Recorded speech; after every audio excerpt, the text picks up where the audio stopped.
కన్నప్ప ఈ సినిమా తెలుగులో 24 ఫ్రేమ్స్ ఏదో సంస్థ ఉంది, ఆ సంస్థ వాళ్ళు చేస్తున్న ఈ సినిమా వివాదాస్పదమైంది.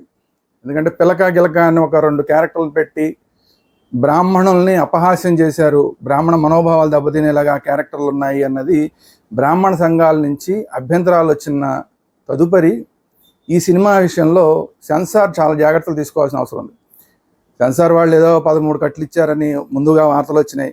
తర్వాత ఏమో కొంతమంది మాట్లాడుతున్నది ఏంటంటే అసలు ఈ బ్రాహ్మణ సంఘాలు చేసిన అబ్జెక్షన్స్కి అక్కడ పెట్టిన కట్స్కి సంబంధం లేదు, ఈ బ్రాహ్మణ సంఘాలు పెట్టిన అబ్జెక్షన్ని సెన్సార్ వాళ్ళు పరిగణలోకి తీసుకోలేదని కొంతమంది మాట్లాడుతున్నారు మీడియాలోకి వచ్చి.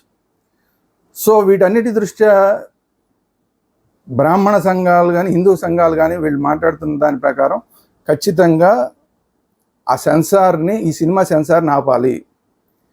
అది కాకుండా బ్రాహ్మణ సంఘాల వాళ్ళు దీన్ని కోర్టులో కూడా వేసినట్టున్నారు. ఆ కోర్టు కేసు తేలేదాకా కూడా అసలు దీన్ని సెన్సార్ని ఆపాలి, ఈ సినిమా సెన్సార్ని, ఈ సినిమా విడుదలని ఆపాలి. పూర్తిగా పిలక గిలక అనే క్యారెక్టర్ని తీసేస్తే అప్పుడు మాత్రమే ఈ సినిమాకి సెన్సార్ సర్టిఫికేట్ ఇవ్వాలి, అట్ ది సేమ్ టైం రిలీజ్కి అనుమతి ఇవ్వాలి.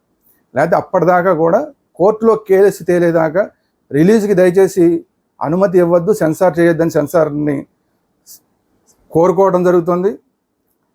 అలాగే ఖచ్చితంగా సెన్సార్ ఒకవేళ చేసినా కూడా బ్రాహ్మణ సంఘాలు ఏవైతే అబ్జెక్షన్ చేశాయో వాటిని ఖచ్చితంగా పరిగణలోకి తీసుకుని మాత్రమే సెన్సార్ బోర్డు సభ్యులు సెన్సార్ చేయాలి తప్ప ప్రలోభాలకు లొంగో లేదంటే ఇతరత్ర కారణాలతోటో దాన్ని సెన్సార్ చేసి బ్రాహ్మణుల మనోభావాలను దెబ్బతీయద్దు, హిందువుల మనోభావాలను దెబ్బతీయద్దు అని చెప్పి సెన్సార్ బోర్డుకి విజ్ఞప్తి చేస్తున్నాం.